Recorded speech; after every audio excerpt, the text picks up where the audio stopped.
বুঝবে না, কেউ বুঝবে না কি যে মনের ব্যথা।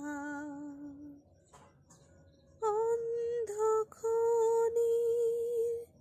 অন্তরে থাকে যে সোনা, সবাই জানে তার কথা।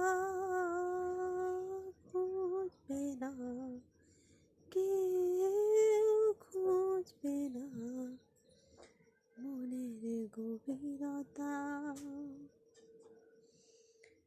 আমি তোমায় কোনো দোষ দেব না,